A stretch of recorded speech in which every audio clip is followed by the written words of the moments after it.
A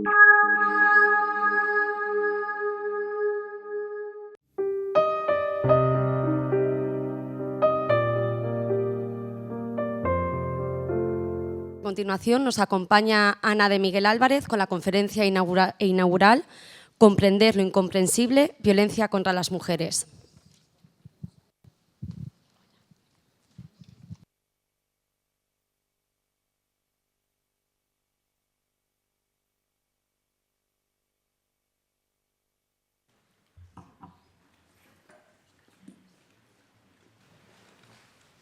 Buenos días a todas las personas que nos acompañan en la mañana de hoy. Tenemos muchas cosas por las que estar muy felices. Primeramente, por haber sido seleccionada nuestra comunidad para celebrar las 15ª Jornadas Nacionales contra la Violencia de Género, temática que nos mantiene juntas hace muchísimos años y nos mantendrá, porque por desgracia es una problemática con pasado, con presente y con futuro. Un futuro que cada vez toma diferentes caras y requiere que tanto la psicología como otras muchas profesiones que trabajamos en ello lo vayamos siguiendo, o mejor aún, anticipando y visibilizando sus apariciones. En segundo lugar, nos hace muy felices que nos acompañen las coordinadoras y coordinadores del área de Psicología e Igualdad de Género de todas las comunidades de España, y en especial Rosa, quien de forma incansable dirige este grupo hace muchos años y a la que agradecemos siga defendiendo en el lugar que merece dentro del Consejo General de la Psicología de España.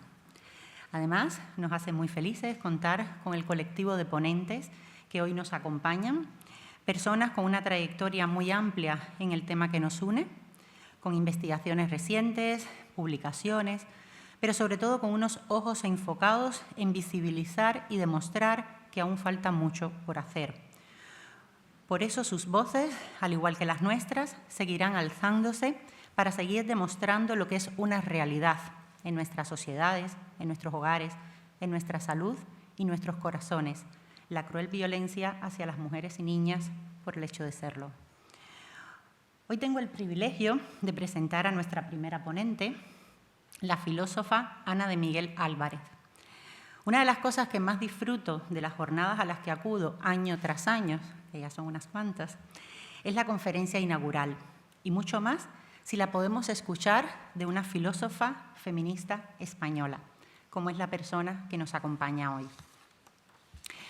Ana de Miguel es profesora titular de Filosofía Moral y Política de la Universidad Rey Juan Carlos de Madrid. Ha sido directora del Observatorio de Género y del Programa de Doctorado de Estudios Interdisciplinares de Género. En la actualidad dirige el ya clásico curso Historia de la Teoría Feminista, fundado por Celia Amorós y que se imparte en el Instituto de Investigaciones Feministas de la Universidad Complutense de Madrid desde el año 1991.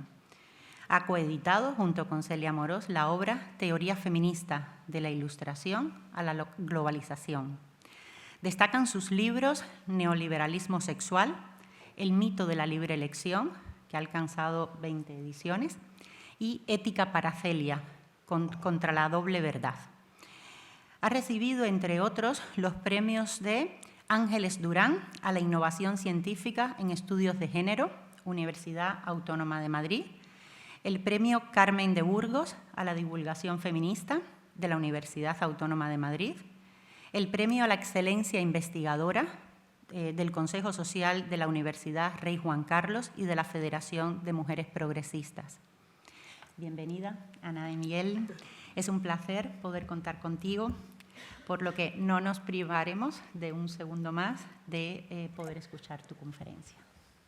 Hola, buenos días. Muchísimas gracias, Nelly, por la presentación. Bueno, quiero agradecer a la organización, a Cantabria y Santander en concreto, a todas las personas involucradas. Deciros que es un placer estar aquí, estoy encantada y muy agradecida de tener tanta gente de psicología enfrente para poder comunicarme con ella y debatir. y de que nos hagáis un hueco a la gente de filosofía, porque tal vez hemos estado demasiado separadas un tiempo. Bueno, dicho esto, voy a comenzar por tratar el título de la charla, que es Comprender lo incomprensible. ¿Por qué este título? Bueno, por varias razones. Vamos a ver. En primer lugar, porque incomprensible nos parece que a estas alturas del siglo XXI tengamos las mujeres que convivir con unas dosis de violencia física, pero voy a ir centrándome en la violencia sexual cada vez más. Es incomprensible.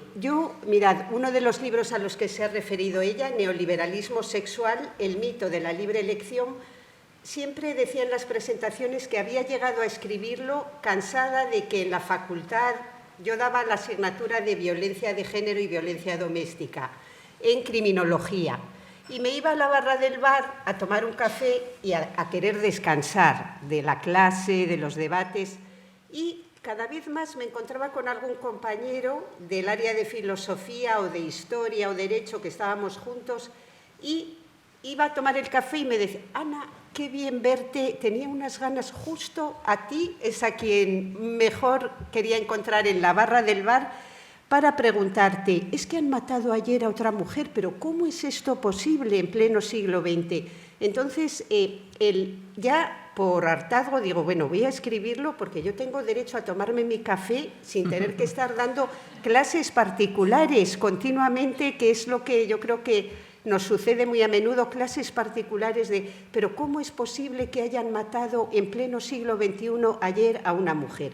Vale, porque entonces, efectivamente, punto número 1, la sociedad no lo comprende y lo declara abiertamente. Estamos en lo de la lacra, el minuto de silencio, la lacra, esta lacra, pero si no lo comprendemos tenemos que hacer el esfuerzo enorme de comprenderlo y poder comunicárselo a la sociedad. Entonces, comprender lo incomprensible por ese lado, pero comprender lo incomprensible porque, fijaros, otro ejemplo, ¿quién puede comprender que un futbolista multimillonario, muy, muy famoso, de los más famosos del mundo del fútbol, que sea acusado de haber violado en una discoteca, en un servicio público, además, a una joven tal noche? ¿Quién lo puede comprender? Mis alumnos, mis estudiantes, varones, no lo pueden comprender. Las redes no lo comprenden. Dicen, pero bueno, un hombre que puede disponer de todas las chicas que quiera, de las que quiera, que se irían voluntariamente con él o que estarían deseando ir con él. ¿Cómo es posible que arriesgue por vamos a decir, por un polvo en un servicio público, no sé, 10 minutos? ¿Cómo es posible que arriesgue su matrimonio, su prestigio, su vida, su libertad para ir a la cárcel? Parece incomprensible, ¿no? Y es tan incomprensible que dan ganas de decir, luego no es cierto. Aquí hay algo que es falso, porque no es posible. Entonces, estamos hablando de una violación, pero es verdad. Dicen, es que no, esto no hay quien lo comprenda. Bueno, igualmente incomprensible es haber leído en el periódico unos meses antes que un entrenador de fútbol, harto de ver a su equipo en la cola del todo, vamos, de fútbol de categoría local, y les diga, lo que pasa es que no estamos suficientemente unidos. Y es que hasta que no violemos juntos a alguien, no vamos a tener un equipo cohesionado. O sea, ¿esto quién lo comprende, por favor? Pues lo tenemos que comprender. ¿Nos parece irracional? Pues tenemos que comprender lo incomprensible. Tenemos que comprender una lógica que nos parece irracional, pero que es la lógica de las sociedades patriarcales.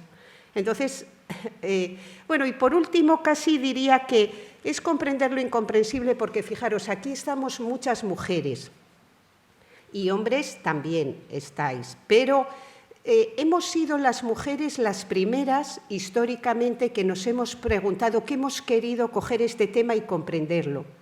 El tema de la violencia, las primeras fueron las feministas, en realidad fue el movimiento feminista quien de forma muy lenta, como explicaré luego, pero tarde o temprano llegaron a decir, oye, pero existe algo que es la violencia contra las mujeres, que se trata como si fueran problemas y dramas personales y familiares, y nosotras estamos empezando a pensar, porque nos interesa mucho el tema, nos hemos dispuesto a pensarlo y analizarlo, y creemos que esta violencia tiene rasgos estructurales que hay que comprender, porque si no llegamos a explicar las causas de la violencia, que es distinto a comprenderla, si no llegamos a conocer las causas, como diría el gran Aristóteles, que nos puso el principio de causalidad en nuestro mundo, si no logramos conocer sus causas, difícilmente podremos atajarlas y combatir las consecuencias. Pero, ¿qué pasa? Que las mujeres ¿podemos llegar a conocer las causas de la violencia? Pienso que sí, y de ello va a tratar la charla. Pero, fijaros, comprenderla no la podemos comprender, porque es algo que nosotras miramos en nuestro interior, porque una cosa es conocer las causas de un fenómeno humano, y este es un fenómeno humano, y otra, comprenderlo. Siempre en epistemología o metodología del conocimiento, no sé si siguen así, pero en la facultad nos decían, es distinto la explicación de la comprensión. Las ciencias físicas explican fenómenos, pero las humanas y sociales tratan de comprenderlos desde dentro, porque tienen que comprender al sujeto, que es el sujeto de acción, que las hace. Pero las mujeres es que no podemos comprender la violencia contra las mujeres, porque nosotras no ejercemos ese tipo de violencia jamás. Nosotras no ejercemos una violencia que tratamos de comprender, y en ese sentido nos es incomprensible. ¿Cómo vamos a comprender nosotras, por ejemplo, la violación? Nos es literalmente imposible, porque jamás, en el debate lo comentamos, jamás las mujeres experimentan al ver un chico, voy a hablar de las mujeres heterosexuales, salen de noche, vuelven para casa, ven un chico medio tirado al lado de unos cubos de basura, medio borracho, casi inconsciente, y lo último que se les ocurre es acercarse a ese chico y bajarle los pantalones y bajárselos ellas también y violarle allí mismo. Porque las mujeres ver a ese chico tirado no les erotiza ni les levanta ningún tipo de deseo sexual. Al contrario, si acaso se agachan y le mueven un poco y le dicen, ¿estás bien? ¿Quieres un bocata o algo? ¿Quieres devolver? Pero, entonces, esta diferencia, yo creo que participamos de la misma condición humana. Es una certeza que tengo en plan cartesiano, porque sí, pero la realidad me la quiere mover muchas veces. Digo, mujeres y hombres somos iguales, por supuesto, porque somos seres humanos. Si nos pinchan, sangramos, nos vamos a morir todos.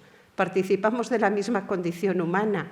Sí, pero con el tema de la sexualidad hay algo, y voy a tratar de darle muchas vueltas a este asunto, porque con el tema de la sexualidad hay algo que se nos escapa. Ellos nos lo tienen que explicar mejor, porque nosotras no nos podemos poner en el lugar de los violadores, nos es imposible.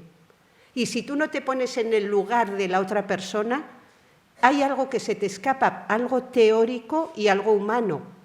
Yo, como profesora de filosofía moral, el primer mandato de la filosofía moral es ponte en el lugar de la otra persona. Antes de juzgarla, comprende sus causas, piensa que por dentro, o piensa, no todo el mundo ha tenido tus mismas oportunidades. Esto lo hacemos continuamente, pero en el caso de la violación, francamente, nos es imposible. Entonces, esto sí que es tratar de comprender lo incomprensible para nosotras.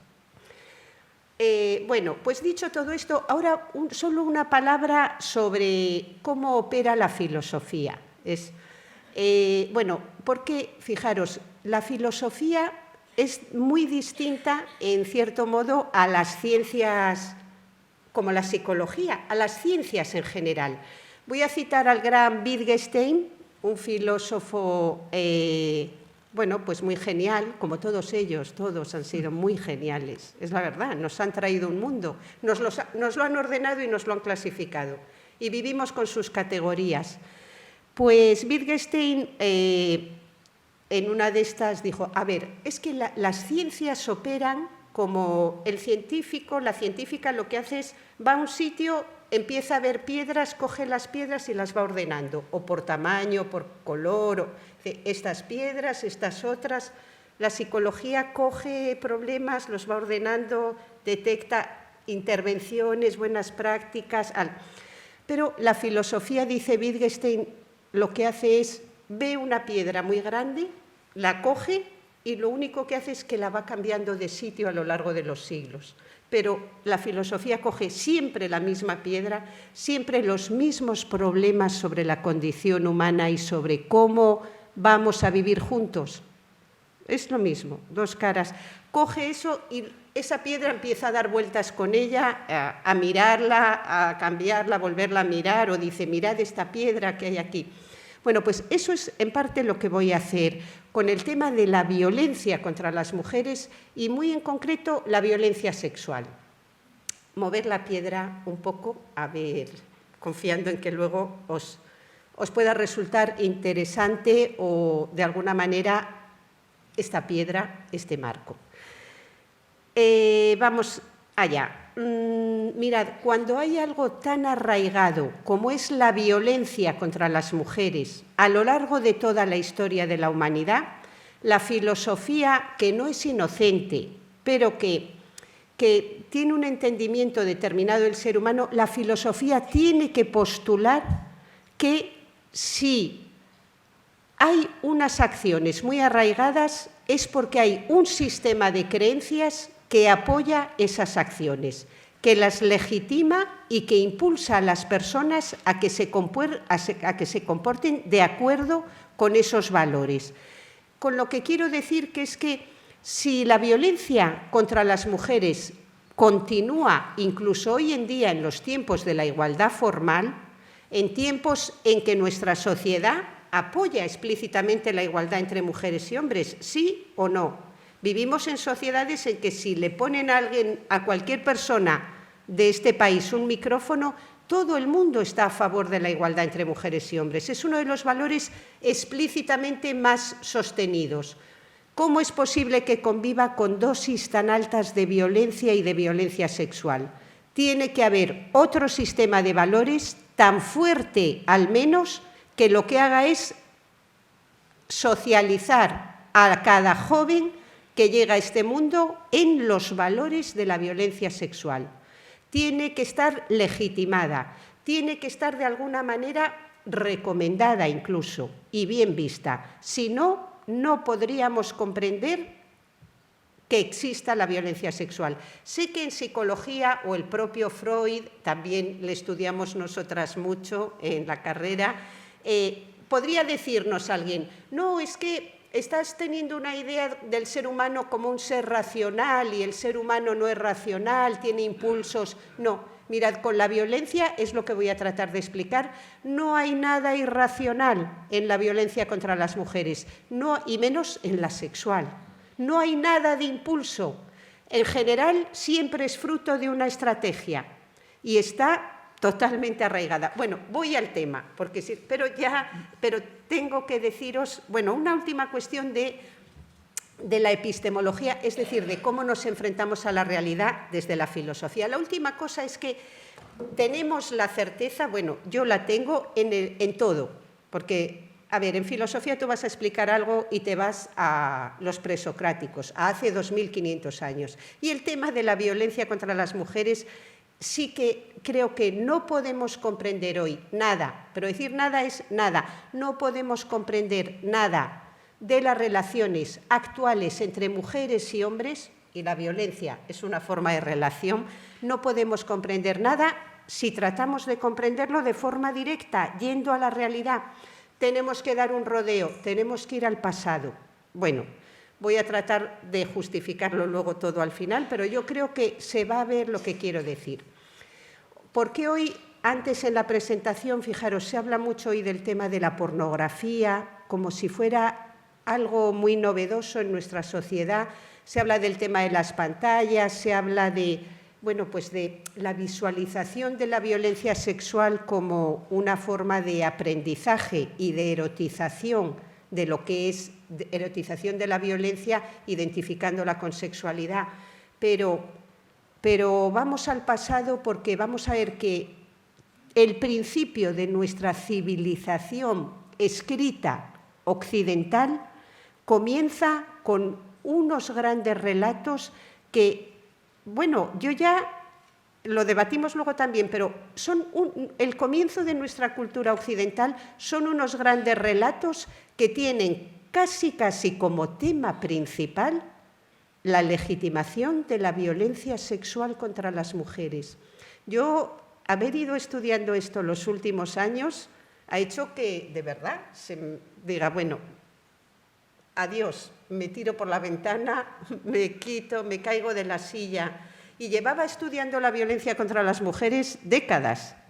Pero haber vuelto a leer la mitología griega con todas las claves filosóficas que la perspectiva feminista y la experiencia de la vida, que todo cuenta, me ha realmente espantado y lo quiero compartir con vosotras. Entonces, vamos allá.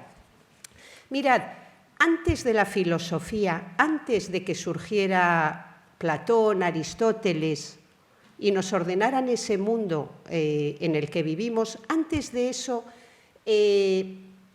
cuando llegaban las niñas y los niños griegos al mundo, ese mundo tan idealizado que tenemos, porque es ahí donde están nuestras raíces y nuestros principios, ¿dónde aprendían lo que era una mujer, lo que era un hombre, lo que era el espacio público y el privado, cómo debíamos comportarnos, cuál era el sentido de la vida? Eso, toda cultura es lo primero, el paquete que tiene que comunicar a todos los nuevos miembros. 1, ¿por qué te hemos traído a este mundo? 2, ¿por qué está lleno de sentido el haberlo hecho? 3, te voy a dar unas instrucciones de vida. Te voy a explicar quién eres tú, los que te rodean y cómo nos vamos a relacionar. Esto no lo podemos olvidar nunca, que somos seres humanos. La mitología griega cumplía ese papel hasta el punto de que el propio Platón o Aristóteles, aunque son ya filósofos, creen en los dioses, Sócrates también, por supuesto, y explican cómo en la mitología aprendemos las normas de lo bueno y lo malo. En fin, eran unos relatos llenos de sentido y que tenían un fin pedagógico y didáctico. Brevemente, os voy a contar solo dos, luego querré contar alguna más, pero vengan, dos historias de las fundamentales de la mitología. Primero, sabéis que en Grecia, frente al mundo luego cristiano, no hay un solo Dios omnipotente, sino que hay muchos dioses y diosas. Con lo que siempre, bueno, paso, no me pierdo. Dioses y diosas, qué bien, ¿no?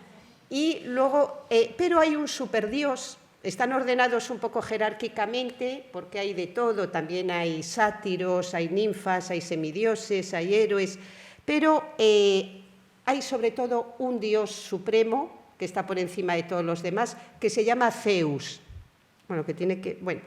Pues Zeus es un dios que si tú leas lo que leas de la mitología griega, Zeus te cae fenomenal.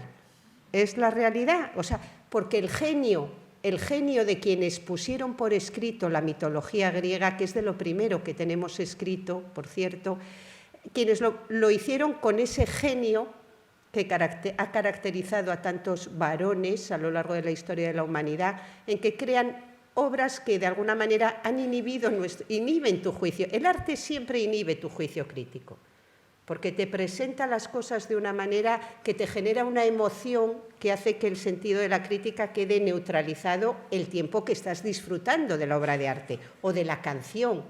Por eso podemos cantar barbaridades,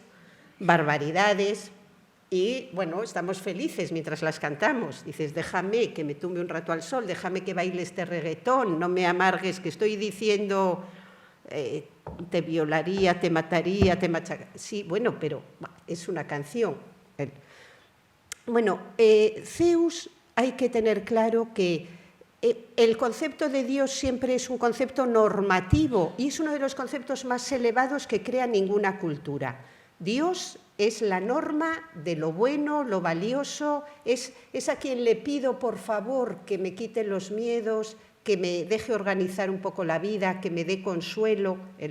Bueno, pues Zeus es Zeus porque puso orden en el mundo, cogió a los titanes que el ser humano vivía lleno de miedo porque llegaban los titanes a un pueblo, iban corriendo y destruían el pueblo entero, iban pegándose, entonces el ser humano vivía en el caos. Zeus va a encerrar a los titanes y va a traer orden y luz al mundo. ¿Qué quiere decir orden? Que los seres humanos ya no tenían miedo a salir a la calle y a la irracionalidad de salir y que te pisaran. No por nada, sino porque estabas por ahí como tú pisas una hormiga. No por nada. Bueno, pues qué cosa que, fijaros, lo he aprendido luego de todas las grandes mitólogas, qué pena que Zeus sea un dios violador y que parte de todo el encanto y del despliegue de energía, de vitalidad, de este dios alegre y campechano, aventurero, tan humano, es un dios sistemáticamente violador. El subtexto de género, como diría Nancy Fraser, de toda la mitología griega, es que Zeus, fijaros, va a tener montones de hijos. Todos son producto de violaciones.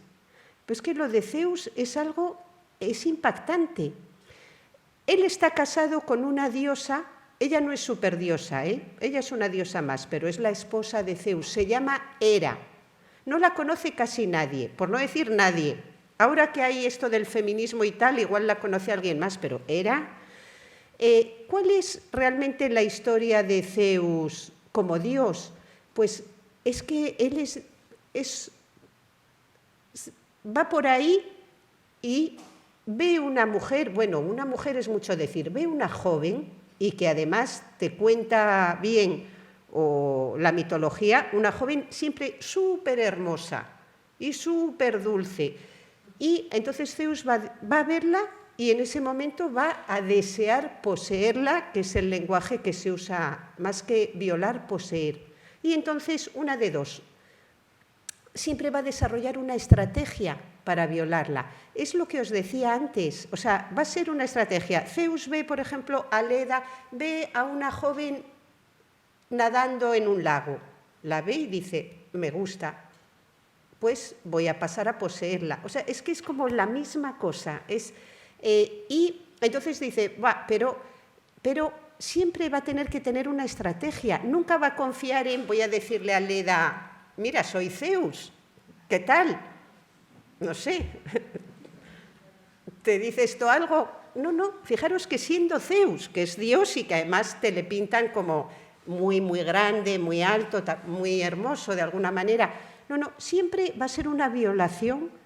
O sea, en el caso de Leda, como ella era muy animalista, muy ecologista, pues acariciaba los cisnes que pasaban mientras ella también hacía la plancha por el lago. Bueno, total que entonces Zeus adopta la forma de cisne y cuando Leda le empieza a acariciar, adopta su forma de Dios y la viola. Sí, pero, a ver, es que desea a otra. Está casada, entonces Zeus lo mira, lo piensa y dice, vale, cuando el marido salga de viaje, adopta la forma de su marido, entra en el dormitorio y la viola. Otra, Zeus llega a adoptar la forma de toro y de convertir en vaca a la joven que le gusta, porque ¿qué pasa? Que según pero fijaros, o sea, es que esto vamos a ver, ya no os cuento más violaciones, pero que sepáis que todas son, bueno, la última, una muy famosa, que es que como un padre tiene una hija muy hermosa y muy joven, y es que siempre se dice mujeres, pero la realidad es que son cierto tipo de mujeres ahí. El caso de Madame Pellicot, ya no hace falta citarlo, que nos muestra que son cualquier mujer en cualquier situación, si llega el caso. Pero como el padre sabe que Zeus la ha visto, y verla y tomarla es casi sinónimo, la encierra en una torre y cierra toda, sin ventanas, sin nada. Pero entonces Zeus, que ya os digo que la violencia sexual, tal y como está expuesta a lo largo de toda la historia y hoy, no es fruto de un arrebato, es fruto de una estrategia siempre. Es una estrategia. Tú para hacer estrategia usas la razón y el cálculo. Dices, ¿cómo voy a hacer esto? Quiero hacer esto, ¿cómo lo voy a hacer? Todo menos un arrebato. Y bueno, entonces se convierte en lluvia dorada para infiltrarse. Claro, como es Dios, puede hacer lo que quiera, pero lo que quiere es violar chicas, en general. Se infiltra como lluvia dorada, que digo, al fin me he enterado porque se llama lluvia dorada, hacerle pis a una mujer en general, y eso se llama sexualidad. Pues será por la lluvia dorada esta y la deja embarazada. Todas estas van a ser madres de hijos muy famosos de la mitología griega. Ahora, bueno, voy a acelerar un pelín. Fijaros cómo está escrita la mitología griega, que lo está en poemas homéricos, en tragedias, en más poesía y en las famosísimas Metamorfosis de Ovidio. ¿Conoce alguien las Metamorfosis de Ovidio? ¿Sabéis por qué se titulan las Metamorfosis? Que es cambiar de forma. ¿De qué os he hablado estas violaciones? ¿Qué hace Zeus? Metamorfosearse. Hay que... Obra, vamos, quien lee las Metamorfosis tiene ya de cultura hasta aquí. ¡Qué persona tan culta! Incluso ha leído las Metamorfosis de Ovidio. ¿De qué van? Espera que empiezo a contarte las violaciones de Zeus y cómo se metamorfosea.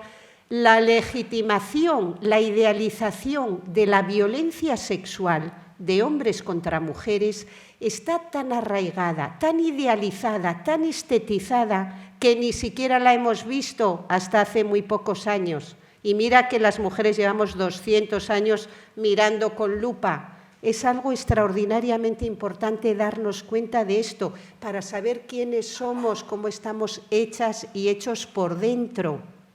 La mitología griega, como Platón y Aristóteles, como toda la historia de nuestra cultura, nos constituye por dentro de una manera mucho más profunda de la que igual pensábamos hace 10 o 15 años.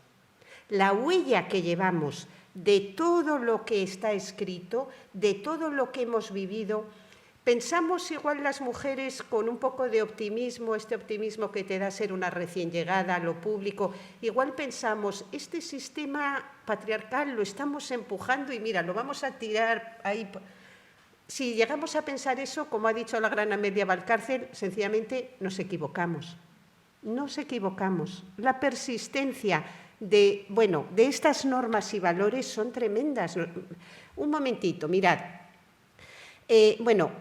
Quiero deciros, Zeus es un dios violador, ahora lo sabemos. Y yo, me remito a la bibliografía al uso, pero lo impactante es que es imposible que Zeus nos caiga mal. No puede ser. Sí, es un violador. Nosotras somos mujeres, pero está escrito de manera que no nos puede caer mal. Quiero aportar una razón para... pues Zeus, entonces, viola jóvenes, los hijos... Ahora voy a hablaros de un hijo de él, muy famoso, pero Hera, ¿qué pinta en todo esto? Mirad, Hera está descrita, muy bien descrita en toda la mitología griega, y igual que Zeus es imposible que nos caiga mal, lo que es imposible también es que Hera nos caiga bien. Imposible. Fijaros cómo está Hera dibujada. Hera es la esposa de Zeus, claro, es cuernos perpetuos, por así llamarlo. Continuamente Zeus está con otras. Esto hace que esté profundamente amargada. O sea, Hera es una amargada, pero es una amargada, es malvada y malísima. Porque ¿a qué se dedica Hera, entre otras cosas? A perseguir siempre, a ver, Zeus, ¿dónde demonios está? Uno. Que digo, Hera, si eres una diosa, ¿no te gustaría hacer algo más con tu vida? Eso de que dicen ahora, pero ¿cuáles son los sueños de las mujeres? ¿Cuáles son tus deseos? No, ella pendiente de Zeus la vida entera. Claro, ¿dónde estará? ¿Con quién estará? Hera es quien se encarga de a cada chica que Zeus ha violado intentar destruirla, a ella o a sus hijos, o es que me dan ganas de hablar mal, decir, joderle la vida todo lo que pueda. Es algo tan tremendo ver cómo está estructurada con ese genio la mitología griega, que es... Entonces, Zeus es el violador, pero nos cae muy bien porque él tiene muy buen rollo, o sea, es un hombre que lo que quiere es disfrutar de la vida y vivir la vida alegre, no hace mal a nadie. No hace mal a nadie porque quien hace el mal es Hera, porque Hera va a ir a por ellas y va a tratar de destruirlas o asesinar cruelmente a los hijos que ellas han tenido, ilegítimos, por así. ¿Os podéis creer que esto nos lo hemos tragado a lo largo de toda la historia de la humanidad sin ponerle ni una coma a este relato tan brutalmente patriarcal? Y que si volvemos a leerlo, volvemos a caer en el encanto. Y es que te la presentan, es como la música, hace con nosotros, o un buen director de cine, nos manipula como quiere, el arte. Bueno, pues dejadme, fijaros, entonces, ahora la pornografía va a haber un cambio muy importante, porque antes Zeus es un dios violador, pero es que su hermano Poseidón es otro violador sistemático. Una, otra. No es algo que pase... Apolo, hijo de Zeus, bueno, ese es el bicharraco moral, fijaros, más fuerte de toda la mitología griega. O sea, Apolo es malo, pero luego el concepto de lo apolíneo es el concepto de la armonía de un hombre bello. Pero vamos, lo de Apolo no tiene medida.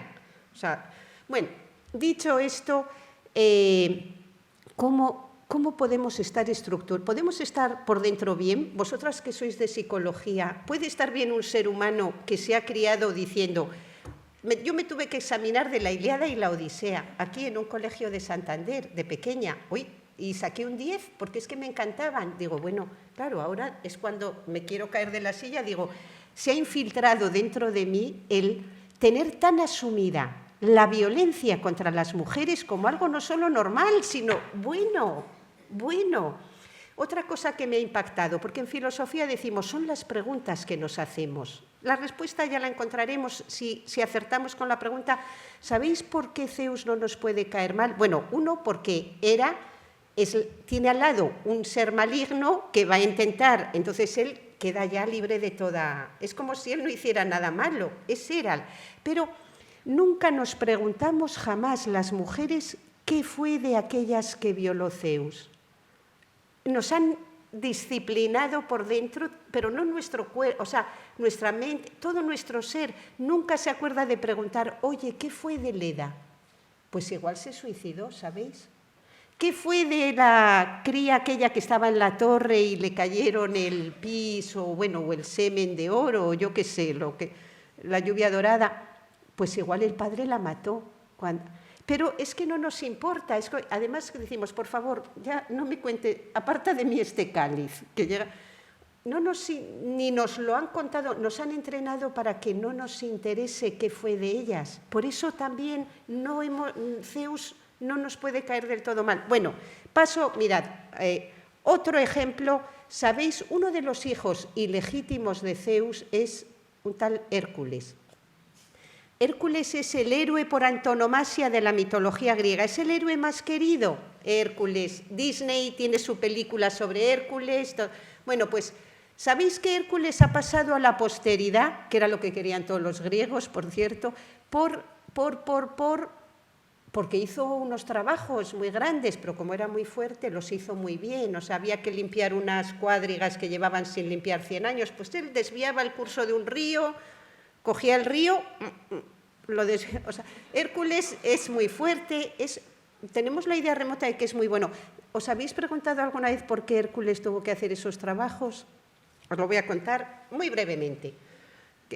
Hércules llega un día a casa por la tarde.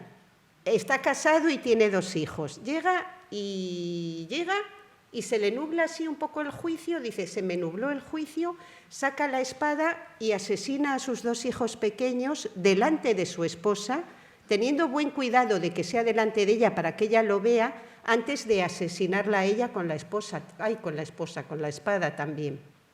Este es el bueno de Hércules. Claro, luego se le desnubla la mente y dice, ¿pero qué he hecho? Y había que castigarle. Como a Zeus no le castiga nunca a nadie, solo era a las violadas, porque las culpables son ellas, las violadas. Pero Hércules, total, le mandan a hacer esos 10 trabajos para que se redima. Y no solo se redime, sino que se convierten en el héroe. Ahora, pregunta, ¿Hércules asesinó a sus hijos y a su esposa? ¿Y a un sobrino que tuvo la mala suerte de andar por allí? ¿Esto va a hacer que sea menos héroe? En absoluto. Él ya pagó, él hizo los 10 trabajos y eso es lo que da a la mitología brillo. O sea, vamos a ver, que Zeus es un dios violador, que Hércules, el héroe por antonomasia, es un asesino de sus hijos y su esposa, y todo está hecho para que no nos importe nada. Para decir, bueno, mujer, si te vas a poner así, digo, bueno, no, oye, tú, llega. Ahora, es que ¿quién había nublado el juicio a Hércules? Como él era un hijo de Zeus y era tan mala y le tenía tanta manía. Ahora, ¿cuántos hombres pleno siglo XXI, cuando han asesinado a su esposa en el juicio, que van a declarar? No sé qué me pasó, se me nubló el juicio. El alcohol, un ataque de no sé qué.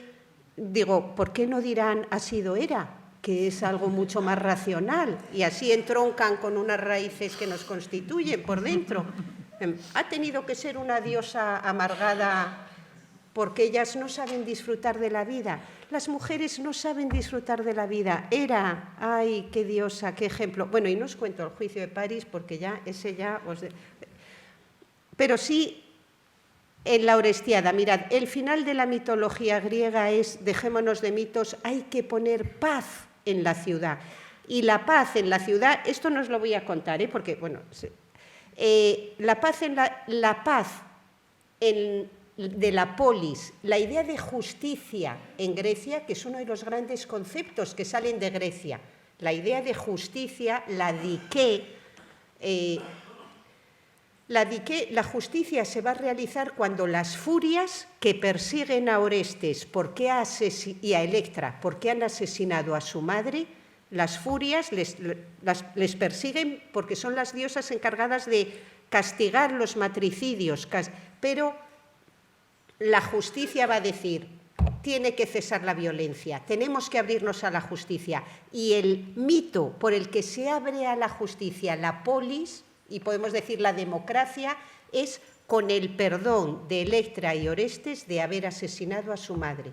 Dicen, no pasa nada, quedáis perdonados. Bueno, es tremendo, ¿eh? O sea, cómo la justicia comienza con el perdón a los asesinos de su propia madre. Bueno, todo esto, a ver, todo este conglomerado es el patriarcado de coacción. Vamos a conceptualizar ahora un poco. Hemos visto que en la mitología griega, pero esto es que para mí es muy necesario porque si no, no comprendemos bien lo que está pasando en la pornografía actual y lo que ha pasado en todo el medio. En los patriarcados de coacción, llamamos patriarcados de coacción sociedades como la griega y todas las sociedades hasta bien entrado el siglo XX. Los patriarcados de coacción se definen por 2 rasgos, y 2 rasgos pero que no se pueden tomar a broma. Uno primero, la definición de mujeres y hombres como seres complementarios, pero complementarios de tal manera que la mujer es el complemento del hombre. Esto lo han teorizado todos los filósofos a los que yo admiro tanto, no os digo ya Platón y Aristóteles, que Aristóteles, bueno, si leéis la biología de Aristóteles os da algo, porque Aristóteles la inferioridad de las mujeres la describe con tanta saña que es algo, digo, impropio de un filósofo tan prudente y tan moderado.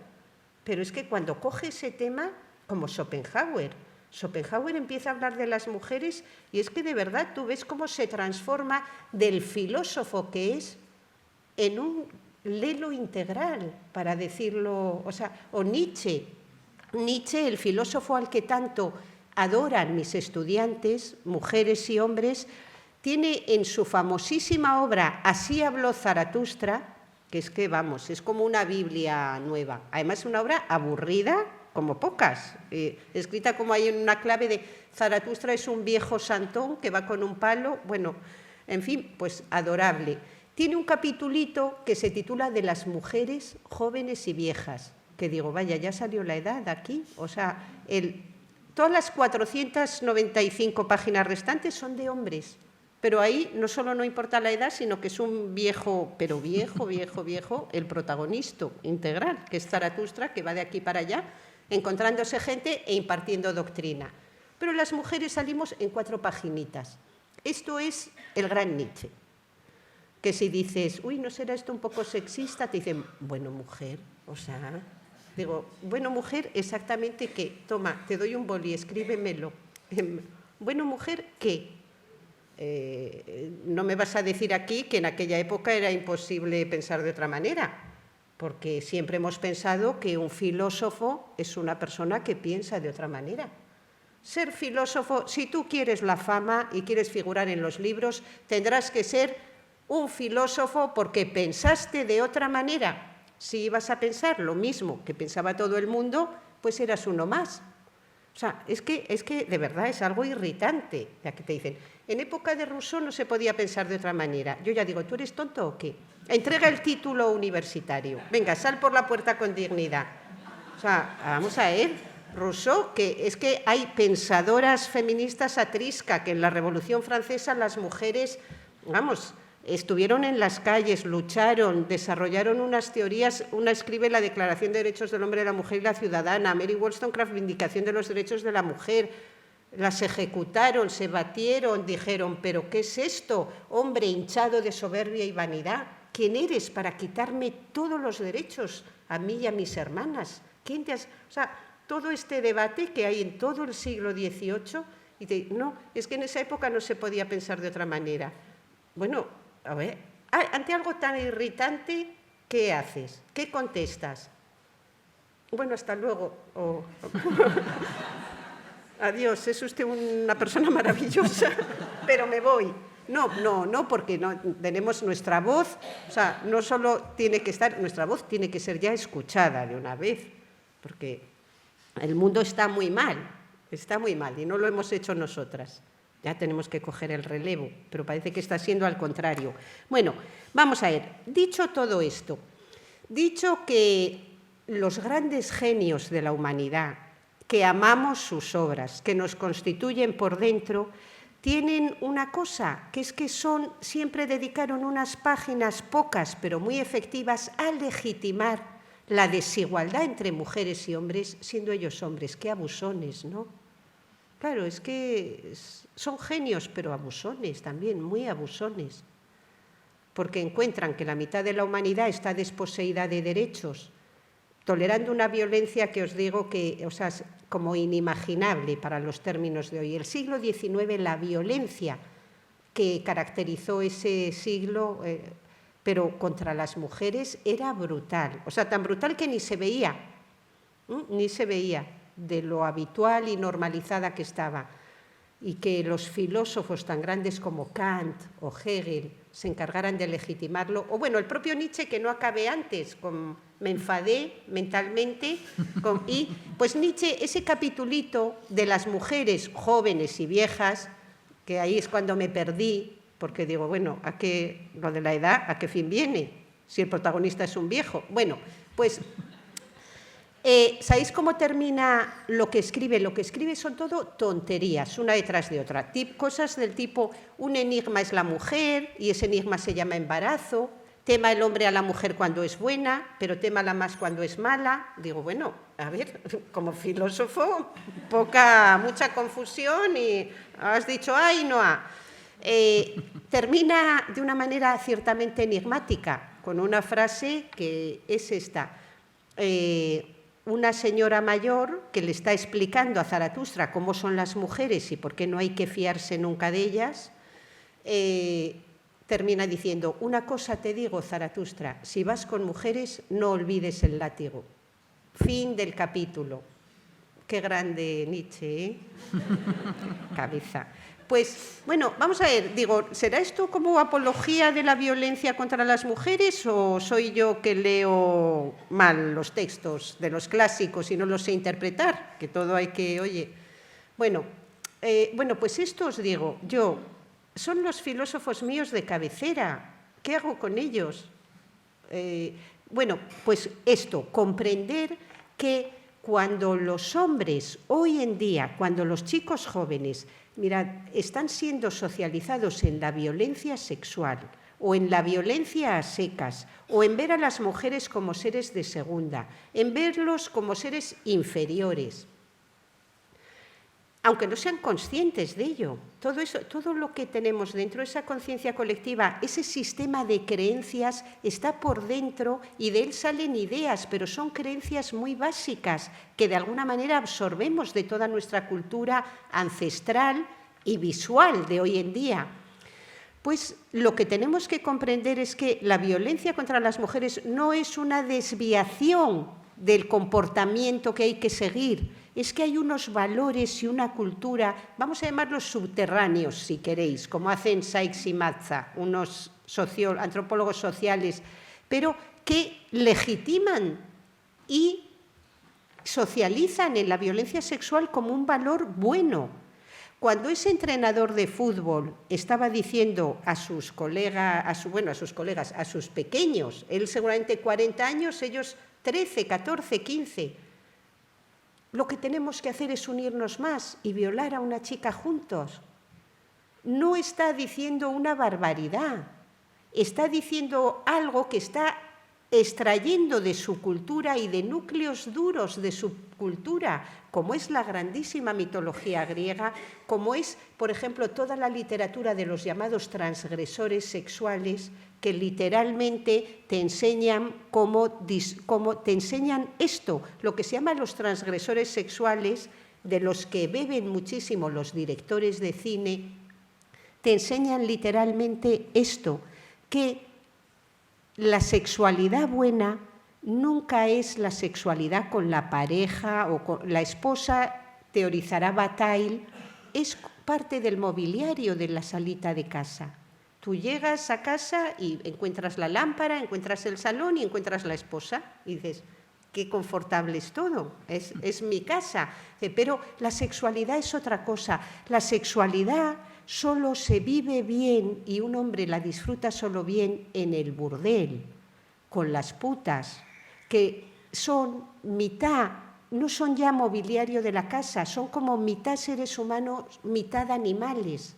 Entonces, esa relación sexual conecta al hombre, las mujeres como lo de Zeus, no importa, conecta al hombre con algo trascendental, por un lado con su parte animal, pero al mismo con el absoluto, comprende la armonía cósmica. Digo, perdona, ¿me lo puedes explicar mejor que tome apuntes cómo hemos llegado de estar con una prostituta que acaba de estar con otro, que luego va a estar con otro, que tiene sus partes, a pesar de las pomadas que se da, hechas un gurruño? ¿Esto es lo que a ti te ha permitido contactar con el absoluto? Pues que tenemos a todos los filósofos actuales, ahora os voy a decir, ¿cómo tenemos a los filósofos actuales? No ya a Schopenhauer, a Platón, a Aristóteles, los tenemos teorizando desde hace tiempo que el mundo ha perdido sentido, porque ya dijo Nietzsche esta frase, aparte de la del si vas con mujeres lleva el látigo, dijo esta otra, Dios ha muerto. Digo, vaya, gran filósofo. Bueno, pues, oye, ha pasado que Dios ha muerto, o sea, en el siglo XIX simplemente estaba tomando, bueno, pero es que una gran filósofa lo que hace es eso, ver su tiempo, comprender su tiempo y expresarlo en conceptos. Pero Nietzsche dice, Dios ha muerto, ¿qué quiere decir? En el siglo XIX ya la gente, aunque diga que cree en Dios o que cree en algo, para dar sentido a su vida busca otra cosa. Busca viajar, o busca enamorarse, o busca leer, o busca el sentido de su vida en otra cosa. Dice, no creo en Dios, pero ¿cómo quiero vivir mi vida? ¿Cómo quiero darle sentido? Y ya no vale con decir, bueno, ya llegaré al paraíso Esta vida es un entretenimiento, aquí solo puedo buscar ser buena persona para luego acceder a la vida eterna. Eso ya había acabado. Bueno, pues fijaros, pasan muchas cosas desde que Nietzsche certifica la muerte de Dios. Hay algo que se llama en la década de los 60 del siglo XX la revolución sexual. La revolución sexual cambió completamente o intentó cambiar algo que era la doble moral sexual.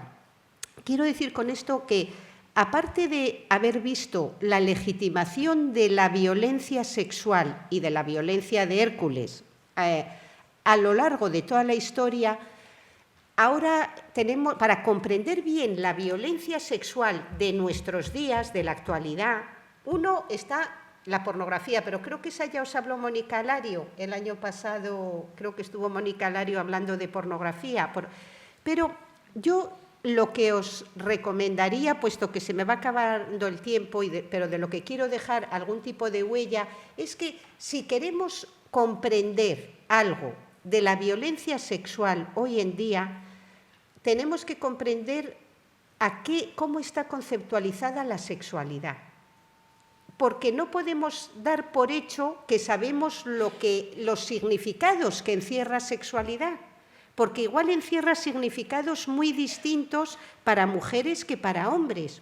Tenemos que preguntarnos por la sexualidad, ¿qué papel cumple en nuestra sociedad actual? Porque mirad, Zeus es verdad que era un dios violador, pero su identidad, bueno, no la sacaba de ahí. Pero a partir de la revolución sexual de los años 60, voy a decir que los filósofos, y digo filósofos varones,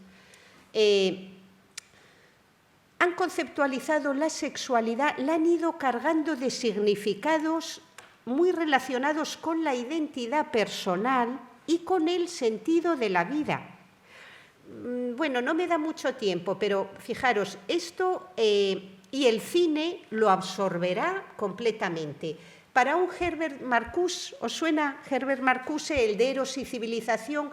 En la escuela de Frankfurt, filósofos postmarxistas dicen, ya Dios ha muerto. Estos empezaron a observar que el comunismo en la Unión Soviética parecía que, en vez de lo liberador que iba a ser para la humanidad, que iba a ser una forma maravillosa de relacionarse mujeres y hombres y humanidad en general, con mayor igualdad, con no violencia, pues consideraron que empezaron a ver que era una dictadura bastante muy violenta y muy antidemocrática, y que controlaba a la gente por el miedo.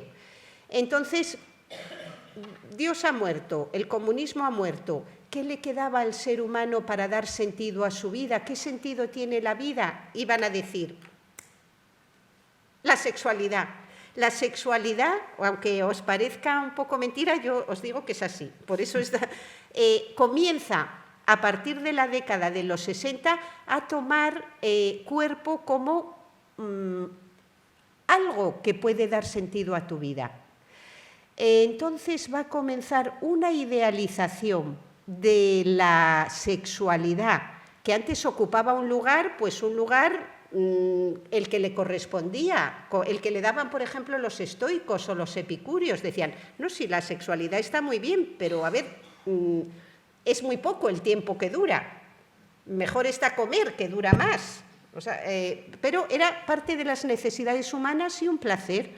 Pero los teóricos de la última parte del siglo XX, que ya han ido perdiendo todo, van a empezar a connotar la sexualidad con unas cargas de como dice el CICEC en la actualidad, a través del orgasmo llegas a lo absoluto. Digo, ¿a lo absoluto de qué? Pero si han sido 10 minutos, bueno, venga, pon una hora. Pero ¿esto puede dar sentido a la vida de una persona? Bueno, se ve que a la suya sí, aunque se pasa todo el día escribiendo y dando conferencias. Digo, no te estarás equivocando de lo que a ti te da sentido, pero no, es explicando esto otro. Bueno, vamos a ver.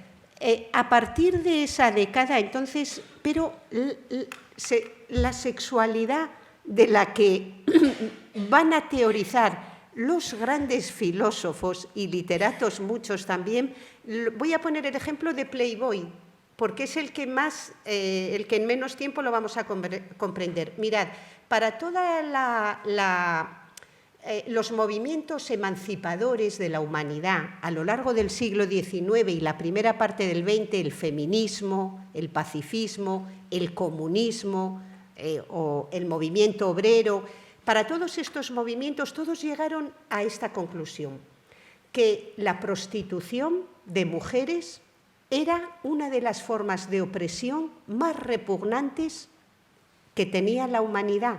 Los análisis que hace el autor de Los Miserables, cómo retrata la prostitución, que en el siglo XIX era brutal, o el propio Marx en el Manifiesto Comunista, o todos los socialistas utópicos, todos se cuadraron y dijeron, la prostitución, quiero deciros que estaba legalizada en toda Europa. Y que, por ejemplo, en Inglaterra la edad del consentimiento eran los 13 años. Esto a lo largo de todo el siglo XIX, parte del XX. La prostitución siempre ha estado legalizada. Hasta los santos padres, San Agustín y Santo Tomás, estaban a favor de que hubiera prostitución, lo consideraban un mal menor. El mal mayor sería, ¿cuál? Que los hombres no tuvieran acceso al cuerpo de las mujeres cuando quisieran, por un precio módico, eso sí, pero la prostitución como institución es una institución que reconoce que se funda en esta creencia fundamental de nuestra cultura, por no hablar de las otras que también. Este es el principio en que se basa esta institución. Los hombres tienen derecho a acceder al cuerpo de las mujeres, ¿para qué? Para correrse, punto. Los hombres tienen derecho a acceder al cuerpo de las mujeres para su satisfacción sexual. Lo trata la mitología griega, lo trata todo el cristianismo. Dice, la prostitución no podemos decir que esté bien, pero mal tampoco. Ya sabéis las cosas del pensamiento. Como bien no está, pero mal tampoco, pues es un mal menor. ¿Cuál sería el mal mayor? Que los hombres no tuvieran acceso al cuerpo de las mujeres las 24 horas del día abierto, porque entonces la sociedad podría desordenarse mucho. Los hombres tienen derecho a acceder, es que ya no sé cómo decirlo, o sea, está en todos los filósofos, en toda la literatura, luego cuando llega al cine, en el cine, y ahora está en la pornografía. 2 palabras para deciros, ahora como filósofa, el análisis que hago yo de cómo nuestros compañeros filósofos se volcaron entonces en Playboy, que ya se me había olvidado, perdón. ¿Qué es Playboy? Playboy es una revista que surge en los años 50 en Estados Unidos, el emporio del capitalismo, porque un empresario hiperlisto, como son todos los empresarios que triunfan, muy innovadores, hizo algo que no había hecho nadie hasta entonces. Ya os digo que hasta entonces todas las personas, vamos a decir, que creían en un mundo mejor, estaban en contra de la prostitución y de la pornografía. Este empresario lo que hizo fue encerrar en esa revista, entrevista a Arthur Miller, entrevista a un pensador de izquierdas muy antisistema, muy con su pipa, muy en la biblioteca rodeado de libros, y venga, le voy a dar, y él va a criticar el capitalismo y el mercantilismo muchísimo en la entrevista. Unas páginas después, una joven desnuda, abriéndose los labios, abriéndose el culo, con la boca desnuda, en posiciones eróticas. Otras páginas, otra entrevista antisistema, a otro intelectual. Juntó 2 cosas que estaban siempre separadas, mujeres desnudas y en pompa ofreciéndose a intelectuales con la pipa y criticando al sistema. Desde entonces, es una metáfora, desde entonces, a partir de los 60, nuestros grandes compañeros intelectuales dedicaron muchas páginas a legitimar que la prostitución y la pornografía eran transgresores del sistema capitalista. Digo, pero perdona, si esta revista la está haciendo un empresario muy capitalista. Ir a la casa de Playboy, donde había conejitas. Conejitas eran chicas jóvenes rodeando a un viejo, que era el dueño de la mansión Playboy, y a gala tenían que todas las de Hollywood y todos los de Hollywood paseaban por allí porque era algo transgresor del sistema. Digo, mira, ya me estáis mareando. ¿Cómo puede ser transgresor algo que es tan capitalista y algo que está legitimando la mercantilización del cuerpo de las mujeres? Y su prostitución. Bueno, pues a partir de ahí la pornografía y la prostitución han ido tomando posiciones porque sucedió, para mí, algo todavía más incomprensible, que es toda esta parte de que cómo han conseguido que no podamos, la gente de filosofía y filosofía moral, conceptualizar y hacer una teoría crítica sobre la sexualidad. Que queremos criticar la pornografía, ya salió la puritana, la neomonja. Uy, madre mía, estamos cayendo en un puritanismo. Digo, pero bueno, siéntate que vamos a hablar. Y hablar muy en serio. Nos han prohibido, nuestros compañeros filósofos, durante muchas décadas, hacer una teoría crítica de la sexualidad. No, de sexo no, la filosofía ahí no puede entrar, la moral no puede entrar. Digo, porque tú lo digas, ¿no? A ver, ¿y ahora qué estamos haciendo? Fijaros, os voy a decir solo un fruto de este análisis. ¿Sabéis que la prostitución, por ejemplo, la pornografía, como sé que ya se ha tocado mucho, bueno, la pornografía es una ruptura de los límites tremendo. O sea, la filosofía moral lo primero que te dice es ponte límites. Ponte límites. La filosofía moral lo que le dice al ser humano, si se deja, es déjate de yo, a mí, y ponte en el lugar de las otras personas. O sea, todo lo contrario de lo que está haciendo ahora la cultura de las redes. Pero lo que hace la filosofía, fijaros, es ver cómo se construye al ser humano, bueno, la importancia de los límites. En sexualidad, las mujeres somos también personas que para reflexionar sobre sexualidad y sobre violencia sexual tenemos que pensar por qué nosotras no ejercemos la violencia sexual. Es tan interesante como la otra pregunta, ¿por qué los hombres son capaces de erotizarse con la violencia? De ver a una persona inconsciente tirada en la calle o echada en la cama de un señor, como el caso Pelicot, y que eso les erotice.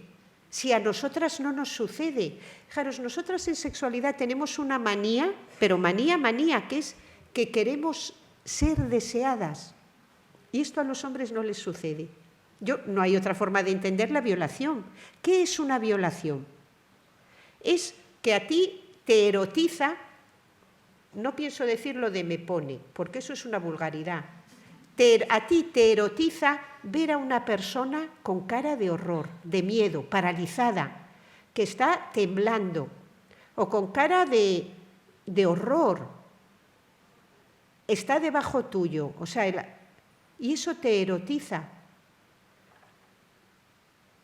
Las violaciones colectivas son los vídeos más vistos en la pornografía, o sea, eso erotiza, quiero decir, los que no hacen violaciones están viendo esos vídeos.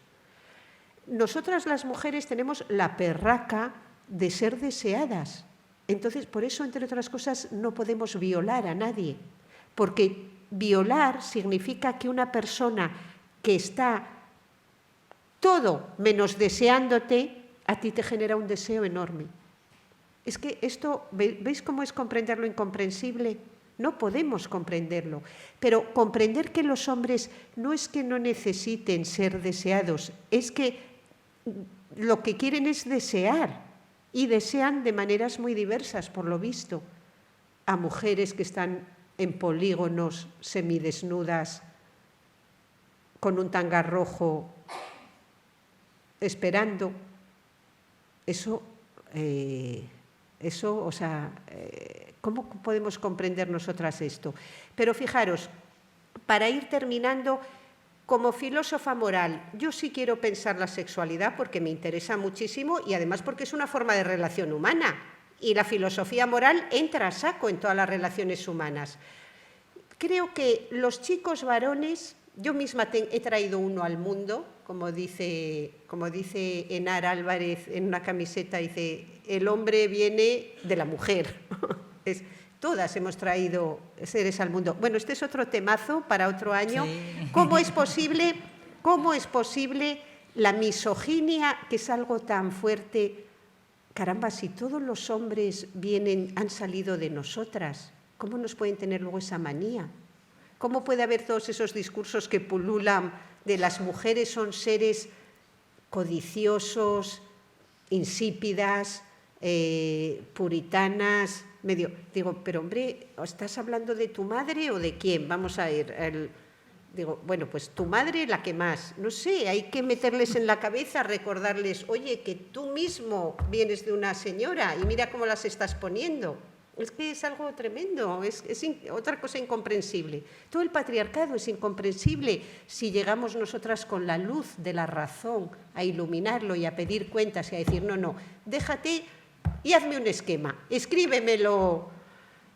Pero fijaros lo que hace la prostitución como institución. Esto a las más jóvenes. Tenéis que pensar mucho esta institución porque es una escuela de desigualdad humana brutal. Cada chico joven que sabe que existe la prostitución, y ahora os digo yo que vivo en Madrid, que aquello es todo más crudo, más a lo bestia, lo ves mejor, les están llevando, empujándoles a que vayan con miles de ofertas, de 2x1, fiesta de fin de curso, has terminado el máster, bueno, siempre hay algo que celebrar yendo a por mujeres, como si fueran, no sé, parte del mobiliario, efectivamente. Pues mira, cada vez que un chico comprende que existe la prostitución, lo que ha comprendido es el sexo es algo que las mujeres hacen por dinero, en el fondo. Eso para empezar. Claro, porque les va entrando en la cabeza que el sexo es algo que las mujeres en realidad hacen por dinero. Y hasta mis propias alumnas me dicen, Ana, es que te invitan a una copa y piensan que ya tienen derecho a no sé qué. Digo, a no sé qué no. Ponme las palabras más claramente, que somos de filosofía, conceptualízalo mejor. Derecho a tocarte un poco, como si fueras, no sé, que es que... Pero aprenden mucho más. ¿Qué aprende un chico en la prostitución? Dice, si es el intercambio de sexo por dinero, ella recibe dinero y yo recibo sexo. ¿Qué es sexo? Que un chico se corra.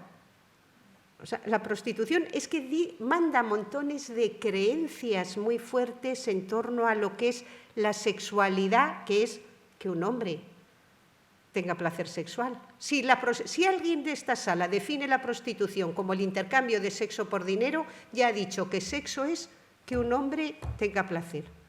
Las mujeres han desaparecido, las mujeres su dinerete al terminar el día. O intercambian sexo como...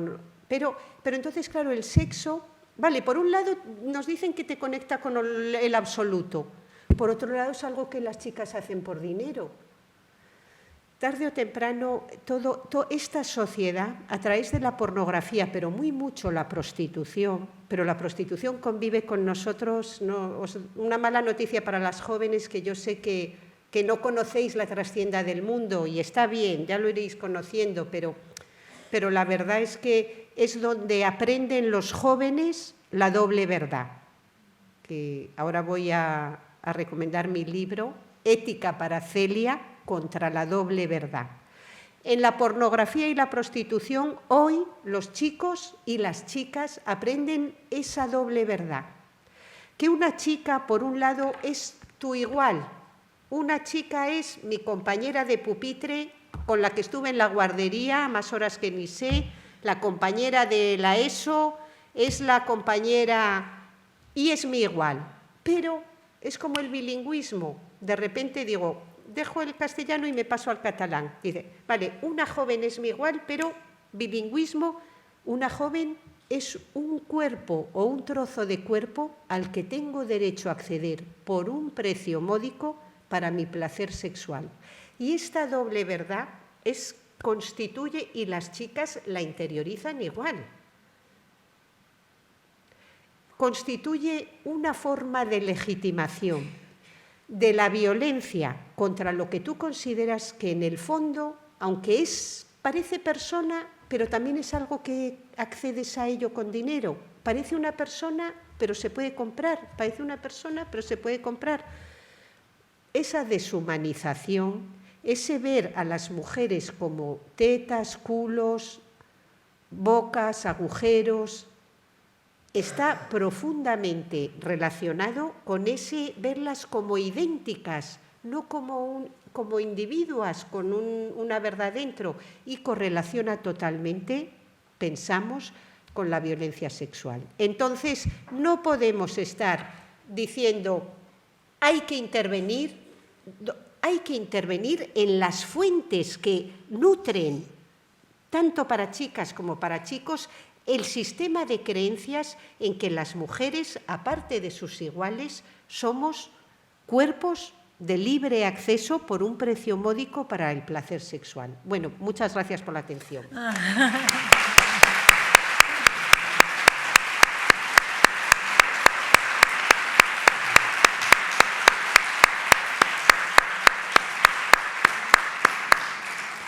Muchas gracias, Ana. La verdad que ha sido un placer escucharte y aquí de cerquita.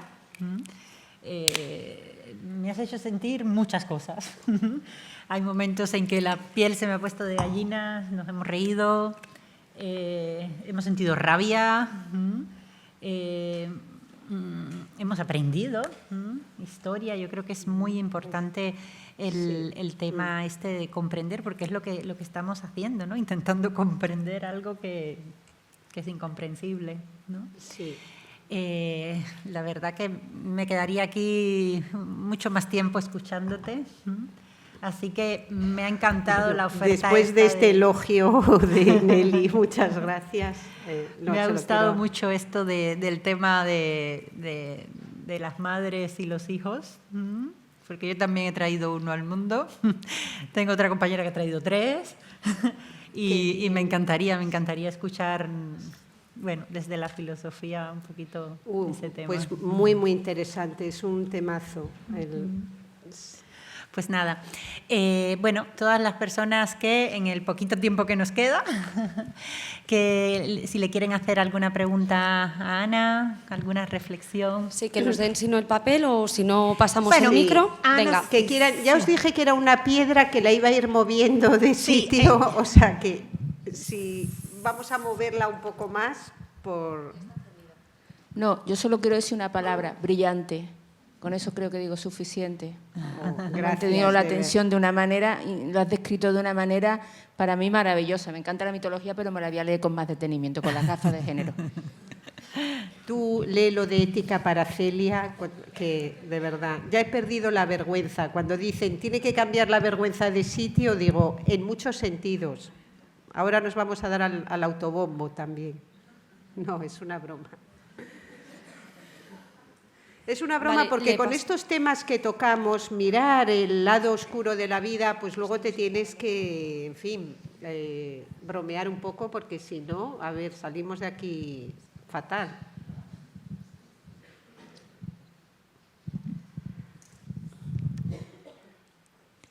Sí, una pregunta. Buenos días. Hola. Bueno, fascinada, ¿eh? Me he quedado así, yo también me quedaría horas escuchándote.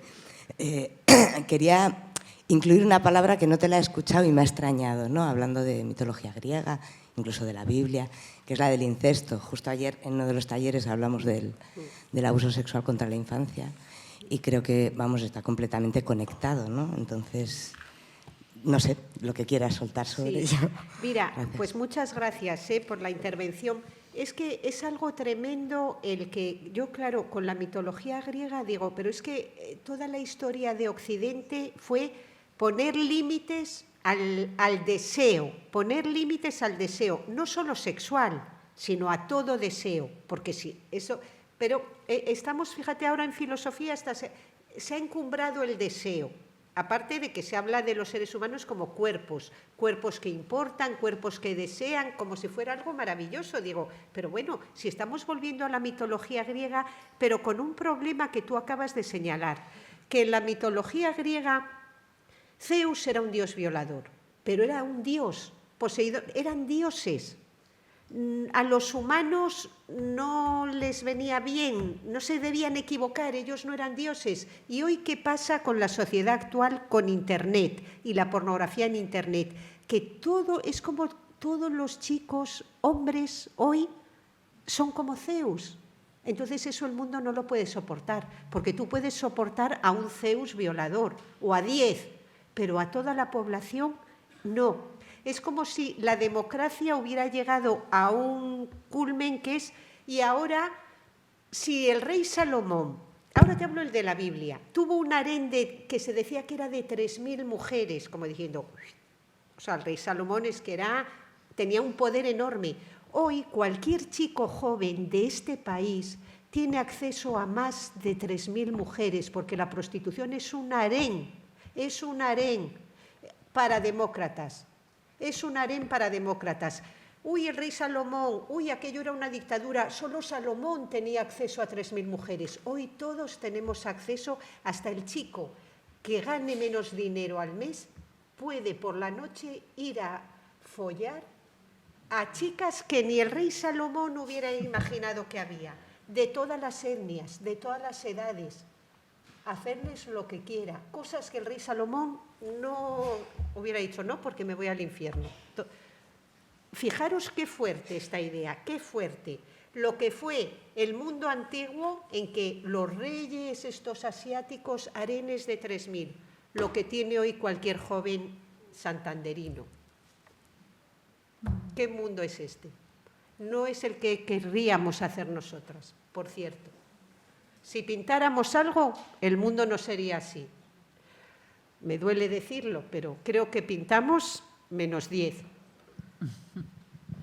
Eso que en la camiseta de Enara Álvarez, en realidad lo que pone, no pone el hombre viene de la mujer, pone el hombre viene del coño. Pero es que ella es una influencer. Claro. Bueno. Pero bueno, es una imagen. Y encima, luego, un harén. Es un destino un poco trágico el nuestro. ¿No hay más preguntas? Sí, tengo una aquí. Dice, ¿cómo combatir un sistema de creencias que está reforzado por todos los sistemas sociales? Pues fijaros, si es que se está reforzando cada vez más. O sea, yo que nací en la década de los 60 y, por cierto, aquí en Santander, por eso estaba muy al principio nerviosa, porque vuelves a tus raíces y, bueno, se te hace raro todo. Pero en la década de los 60, vamos a ver, yo por mis alumnas, sabéis que yo con mis estudiantes y con las feministas jóvenes estoy todo el día hablando. Bueno, porque necesito que me cuenten cosas y de verdad que lo que me cuentan es que me cuesta creerlo. O sea, me cuesta creerlo porque es que lo acabaría traduciendo así. De alguna manera, mi generación fuimos entrenadas en decir esta palabra en nuestras relaciones con los hombres. No. O sea, nos hicieron así, no. La palabra que era no. Estábamos entrenadas en poner límites. Y yo, por lo que ellas me cuentan, lo he traducido así. Es como si nadie, la sociedad, nadie les ha entrenado a decir esta palabra tan maja. No. Fijaros un detalle. Cada año en España hay 100.000 abortos voluntarios. Se supone, porque las cifras son un poco opacas, porque van a muchas clínicas privadas que para no pagar, bueno, al tema, que 100.000 mujeres se han quedado embarazadas en un año en este país nuestro, que es un país, vamos a decir, en que las mujeres tenemos mucha autonomía en comparación con otros, 100.000 mujeres se han quedado embarazadas sin quererlo. Yo aquí me sale la filósofa racional que llevo dentro, no es... Porque digo, a ver, si se han quedado embarazadas sin quererlo, es porque han hecho lo que hay que hacer para quedarse embarazada, que es coger un semen y, bueno, no lo voy a decir así, venga. Bueno, pues que un semen llegue a tu cuerpo y entre. Digo, pero si no querían quedarse embarazadas, ¿por qué lo han hecho? Y en esa pregunta estoy y no encuentro respuesta. Digo, con lo sencillo que hubiera sido decir, no, que no me quiero quedar embarazada. No, que ahora no me ha llegado el instinto maternal esta noche. Esta palabra, fijaros, no, esto no. Otras cosas, sí, lo que quieras, hay de todo, pero esto no, esta palabra no, no y no. ¿Por qué? Porque no quiero tener un hijo en este momento. Y esta es la forma que hay para hacer hijos, exactamente. O sea, es causa-consecuencia, el principio de causalidad. Entonces, yo que es 100.000 mujeres, y eso con lo difícil que es quedarte embarazada, 100.000 mujeres se hayan quedado embarazadas y hayan tenido que ir a abortar. Yo, claro, ¿qué queréis que me pregunte? Digo, tanto estaban disfrutando en ese momento que les ha sido imposible. Ellas querían decir no, pero dicen, bueno, es que esto es algo tan superior, estoy viendo el absoluto, como decía Zizek, me estoy conectando con una cosa cósmica. No, porque luego leo y digo, anda, pero si no tienen orgasmos con la penetración, no sé, pero una tasa... Encima lo han hecho por nada, ni siquiera han tenido la conexión cósmica, ni siquiera se han corrido. Pero vamos a ver, ¿quiénes somos? ¿De dónde venimos? ¿Qué nos cabe esperar? Las preguntas de Kant. No es posible, no es posible. Fijaros lo que nos dicen. Luego dicen el consentimiento. Digo, a ver, si se han quedado 100.000 embarazadas, no han sabido decir no al señorito. Señorito es el nombre que pongo al patriarcado cuando no me quiero enfadar. Sí, señor, lo que diga el señorito. El señorito quería correrse dentro. Pero, hombre, si es esta sencilla palabra, no. Pues mi generación, no estoy idealizando nada, pero las cosas como son. Teníamos el no porque no queríamos quedarnos embarazadas, solo nos faltaba. Entonces, ¿cómo íbamos a tener lo que se llama relaciones sexuales completas? Si es que, digo, bueno, ¿cómo nos íbamos a...? Si es que no queríamos. Pero hoy es como si las chicas hubieran sido desarmadas teóricamente, porque tú tienes que encontrar en tu sistema de creencias, buscar y decir, espera, no. Pero hoy si dicen no, las ridiculizan, neomonja, bueno, pues nada, venga, oye, no, venga, pero a tomar por el... Ana, nos quedan nada. Muy poquitos minutos y te quiero hacer... Tremendo también el tema. Dice, ¿cuál es tu opinión sobre la aproximación actual de denuncias de violencias sexuales anónimas en redes y las implicaciones? Sí. ¿El método español? Esa es una pregunta muy difícil. No sé si la voy a saber contestar. Todavía tengo que darle más vueltas. Realmente no sé lo que opino. Porque opino que voy a opinar, pero diciendo que no es como... que no lo he pensado demasiado. Entonces, opino que por un lado, está bien que las mujeres hablemos. Por ejemplo, decir no, que hablemos. Está bien que las mujeres nos expresemos. El Me Too, que fue básicamente expresar todas las violencias sexuales que... yo pensé, si me da tiempo os cuento yo en Santander, en el de los 60, todo lo que me pasó. Qué fuerte, ¿eh? Iba al cine Capitol, que ya no existirá, y el padre de familia de al lado nos ponía la mano en el muslo a niñas de 8 años. Bueno, pero lo que me contaron cuando yo fui a vivir a Madrid, me decía aquí en el metro a todas. Bueno, es que es incomprensible. Los hombres parecen nuestros hermanos, pero... no sé, a veces se comportan como si no lo fueran, francamente. Pero es que si todas hemos sufrido algún abuso, pero entonces las mujeres tenemos que hablar. Pero, ¿qué pasa? Que sí es verdad que, el feminismo ha sido tan sobado, tan subjetivizado, es lo que cada una quiera, es el feminismo. Se está banalizando, en parte, creo, con tanta denuncia, con tanto ponerlo en las redes, que son lugares pues muy poco sanos. Yo entiendo que el mundo se está expresando ahí, pero es que la cantidad de insultos, de vejaciones, de brutalidades que hay, no sé si es el mejor sitio para exponer a la violencia sexual sin que luego sea... ninguneada banalizada y otra más que viene aquí con su denuncia y al final que vuelva a ser, mirad, las mujeres, nuestra palabra, sabéis que históricamente ha valido prácticamente nada y está muy relacionado con lo que decimos sobre la sexualidad. Bueno, mira, yo tengo un artículo en la red que os lo recomiendo porque está todo conceptualizado mejor, pero el que la palabra de las mujeres no valga nada siempre se ha relacionado con las mentiras que dicen las mujeres sobre la vida sexual. Bueno, vida sexual para ellos, vamos, porque para ellas es violencia a veces.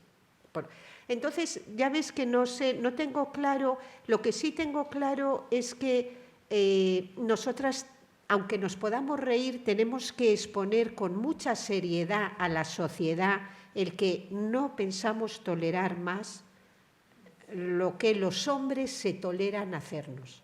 Y nosotras jamás nos toleramos hacer a los demás. No sé, parece pero no lo es. Lo importante es pensar cómo los hombres se toleran hacer lo que hacen. Ahí está todo el quid. Los hombres deben cambiar. Mucha intervención en contra de la violencia, pero mientras los hombres no cambien, los hombres deben comportarse como nosotras en todo lo que hace a sexualidad. ¿Y qué pasa? Que las jóvenes han dejado de reproducirse y de traer seres a este mundo, porque como no podemos cambiarlo, parece que lo queremos extinguir, o que es la respuesta última, y no puede ser, hombre. Los hombres deben cambiar. Esa es la intervención real sobre la violencia. Deben mirar cómo lo hacemos nosotras. Somos también seres humanos y somos bastante felices, que yo sepa. No hace falta vivir con toda esa dosis de abuso y violencia contra quienes no se pueden defender. Y con todo cariño, Ya he dicho que tengo un hijo varón, con lo que tengo el pin de la inmunidad. Amo a los hombres, pero por eso mismo les digo, vamos a ver, nos debéis no una explicación, sino que encima tenéis que cambiar. Ya, hoy mismo. Bueno, pues muchísimas gracias.